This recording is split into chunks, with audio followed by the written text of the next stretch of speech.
Was Jesus drugged on the cross in order to fake his death and resurrection? What do you guys think? No? I think the CIA was operating quite well. You don't think so? They've been around a long time. All right. He just had it. Okay.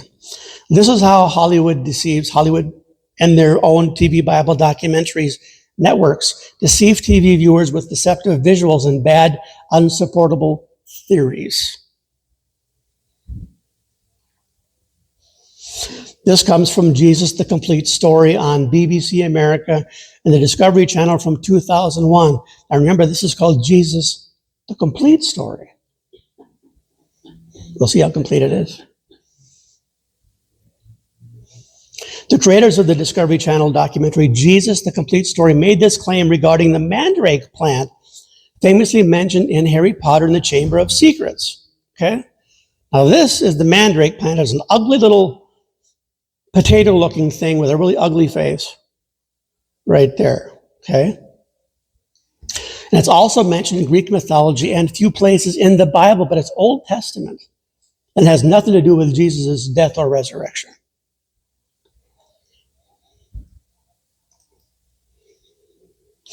Now, how they support this idea of Jesus being drugged, faking his death, and being resurrected, this is where it comes from. According to Sue Minter, the curator of the Chelsea Physics Garden, there's a very important ingredient, mainly in the root, called hyoscine, the root of mandrake, which is one of the major pre-meds used nowadays. It has an extremely powerful effect on the central nervous system and renders people as if they are dead and makes them completely insensible to pain. Okay? This is what she believes. What is the truth concerning Jesus, mandrake, and the resurrection? Was Jesus drugged on the cross and revived in the tomb? Did he and his followers fake Jesus rising from the dead? Matthew 27:48 and John 19:28-30 tell us that the Roman soldiers, or they, gave Jesus a drink of wine vinegar at Golgotha, not liquefied mandrake. But look what they're showing you. Roman soldier mixing mandrake, putting it on this pole, and then giving it to Jesus. This is precisely what they show you. Okay? Visuals are very, very important. So they're trying to make you think this is true, this is legit, by what they're showing you, but it's not. Now, I'll show you why.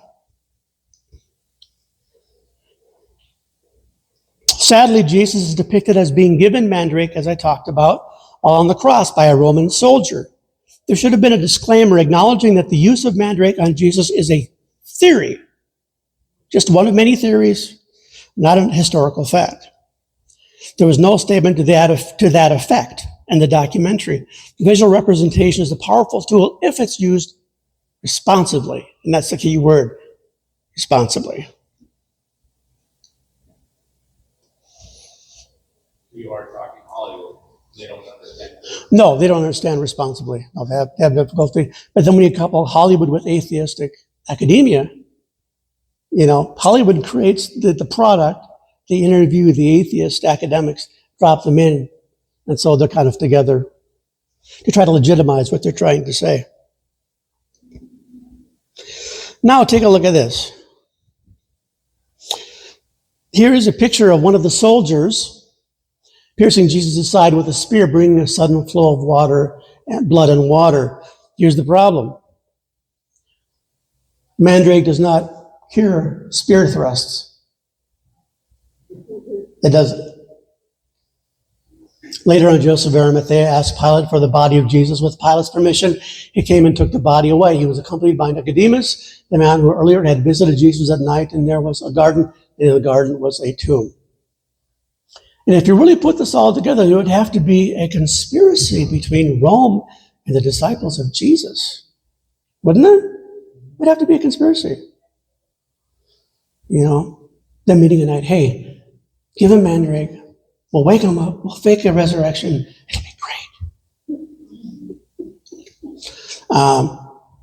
And the real question is, how much mandrake do you give someone? Because if you give them too much, they die. If you give them too little, they're not knocked out. So you have to kind of measure out. You know what I mean? It's ridiculous. It's like a bad version of Goldilocks and the Three Bears. You know, is the porridge too hot, too cold, or just right? It's stupid. It's hard to imagine blood-soaked Roman soldiers gambling for Jesus' garments while two others on the execution team are working with the Mattel kitty chemistry set, using two clear test tubes, checking on how much drug to give Jesus to make him appear dead without killing him. It's just stupid. I just can't imagine these Roman soldiers measuring out just enough with these little test tubes. It's ridiculous. Because that's what they would have to do. They would have to measure out just enough. They would have to know exactly how much. And this is an execution team. This is a professional execution team. They're there to get rid of the person. Now we're going to be talking about this weird-looking object right here. Now, this is not archaeological support for the events surrounding the death and resurrection of Jesus, but it's potential support for the events surrounding Jesus' death and resurrection. As I say here, not proof, but support. I prefer that word. Now, this was, it's got a really strange, interesting history. But this is my former professor, Dr. Clyde Billing from Northwestern College at that time. Now it's University of Northwestern, St. Paul. After 50 years of this stuff being hidden, he updated the research. Now it's believed that this artifact right here was issued by the Emperor Claudius, who reigned from 41 to 54 AD. And that's within 10 years of Jesus rising from the dead. That's within 10 years. That's like nothing. In the ancient world, 10 years is nothing. It was discovered in 1878 near Nazareth, possibly it was sent from Nazareth to someone else, but they don't know specifically where it was discovered, but it was sent from specifically Nazareth in Israel. Translated by Michael Rosticev in the 1930s, and it wasn't until Dr. Billington got a hold of it that he started doing more research on it in 2004. Is believed to have been set up as a reaction to the mass opening and expulsion of tombs at the time of Jesus' death and resurrection. If you remember that in Matthew 27. It says the bodies of many godly men and women who died were raised from the dead after Jesus' resurrection. They left the cemetery, went into the holy city of Jerusalem, and appeared to many people. Matthew 27, 52, and 53. Now, I'll explain to you what the artifact says, and then I'll go into the brief. And there's also a packet there that you can read that goes more to depth, because I can't go into a lot of depth, but that's enough for tonight. This is what it says on line 1 at the top. Edict of Caesar. It is my decision concerning graves and tombs, whoever has made them for the religious observance of parents or children or household members, that these remain undisturbed forever. But if anyone legally charges that another person has destroyed or has in any manner extracted those who have been buried, or has moved with wicked intent, those who have been buried to other places, committing a crime against them, or has moved sepulchre sealing stones. Okay? Now, sepulchre stones were put on there after the person was put into the grave, and it was sealed. You break that seal, you're in big trouble with the Romans. Against such person, I order that a judicial tribunal be created, just as is done concerning the gods. This is a Greek individual who was into idols. Human religious observances, even more so, it will be obligatory to treat with honor those who have been entombed. You are absolutely not to allow anyone to move those who have been entombed. But if someone does, I wish that violator to suffer capital punishment under the title of tomb breaker. Now, do you remember what the religious leaders told the soldiers when they came back and said, hey, the body's gone? Tell them while you were sleeping, the disciples came. Isn't that a death sentence in and of itself? You're sleeping? If you're sleeping, how do you know who took the body from the tomb? It's like, Just not thinking. Now, the exact time and place of its discovery, as I said before, is unknown, but it is interesting that it was sent from Nazareth, Jesus' hometown. You go to the source of the problem, and you put it at the source of the problem, Jesus of Nazareth's hometown. And in 1878, it is currently located in the Bibliothèque in Paris, the National Museum in Paris. That is the replica that I created. It is an imperial decree from the Emperor Claudius, who reigned from 41 to 54 AD, that could refer to the idea that Jesus' followers stole his body in an attempt to fake a resurrection. It is also similar to the Roman soldiers being paid off by the Jewish leadership to say his followers stole his body from the tomb, mentioned in Matthew 28, 11, 15. The inscription is written in Greek uncial. You know what Greek uncial is? Merchants and others could read this script for business and administrative purposes. So it was a governmental decree, a governmental stone that was sent to Nazareth and posted in Nazareth, as far as we know, from the Emperor Claudius. This inscription is a form of correspondence sent back from the emperor, and it's believed from Herod Agrippa I, the one that killed James. I believe it was James, regarding a complaint to solve the problem with a new law. So this is a response letter from what was sent to the Emperor Claudius from Herod Agrippa I. As I said, Billington's belief is that this decree was sent by King Herod Agrippa, the murderer of James, as it says here, Acts 12, to the Emperor Claudius about the ongoing problem with the followers of Jesus. This decree is the emperor's response to the Christian problem. For a deeper explanation about the Nazareth decree, visit the Associates for Biblical Research website. Dr. Billington did the first paper on this. A new person has updated that paper. But this information down here, right in front of the artifact itself, you can certainly look at. But more information has been coming out concerning it.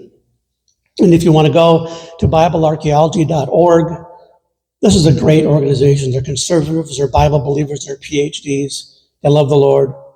I would steer clear of Biblical Archaeology Review because you don't know what the opinions are. You know, because some are liberal, some are Christian conservative, some are very weird, strange, progressive, far left. But with BibleArchaeology.org and Bible and Spade magazine, that's where you go. And here's some other sources from the Associates for Biblical Research and also from another ministry called World of the Bible Ministries. Stones Cry Out from Dr. Randall Price. That's from World of the Bible Ministries. And Jericho, and the other DVD is from the Associates for Biblical Research. And by the way, the picture right here on this one, this is the Tel Dan King David inscription. The name is King David. It says House of David on this particular inscription. As I've said before, these are some DVDs that I recommend. The Jesus film, the one we had talked about that is all over the place. You know, they show it in jungles and stuff like that. The Gospel of John with Henry Ian Cusick. I recommend you take a look at that. It's excellent. He was in the TV series Lost, we had talked about before. Yes? How can we get these? Amazon. You can get them through Amazon. And the Jesus film was in multiple languages. I mean, it's in like, 18 to 20 languages, something like that. And on the DVD, you can switch which language you want. It's incredible. And of course, I also recommend The Chosen. And what I like about The Chosen is it's so different from the other Jesus movies. You know, I like them camping. I like them traveling. I like them kind of giving you kind of an idea of the day-to-day or the month-to-month, how they moved around. For dramatic purposes, they do add some things, but they potentially may have happened that way, potentially. But it's always best, of course, to stick with the biblical account to make sure that you are solid with the scriptures, because you really don't know Mary Magdalene and the others really did, except for what the scriptures tell you. So be careful. You know, it's fun. I enjoy it. You know, just because it gives you a different concept, a different idea of the day-to-day or the month-to-month of how they lived. Here is Bible and Spade magazine from the Associates for Biblical Research. And this is Artifacts magazine. Dr. Billington and Dr. Ailing have this one. I'm actually on the board of the Institute for Biblical Archaeology, and that's another good one. So Bible and Spade magazine is good. Artifacts magazine is also very, very good. And I don't get any money for saying that either, by the way, even though I'm on the board. Final thoughts: research the sources of the information you see on television, read in magazines, or listen to on the radio before you believe it is true. Make sure that you research it. It's very, very important. If it seems odd, if it seems strange, go online or find articles elsewhere where you can kind of research the backgrounds of these people and what do they actually believe and what have they published. Is it pro-Bible or anti-Bible? And as I said before, just because an academic PhD or the head of a religious department at a college or university is interviewed on a TV Bible documentary, that does not mean, say it again, that does not mean necessarily that they believe the Bible is historically accurate. It's their job to teach, not necessarily their belief or lack thereof. So be very careful. Many Bible skeptics speak from past hurt. I know that for a fact. But that is rarely discussed or revealed to the public via TV programs and films, etc. The motives behind their opinions must be researched because they may be speaking out of hurt rather than speaking out of scholarship.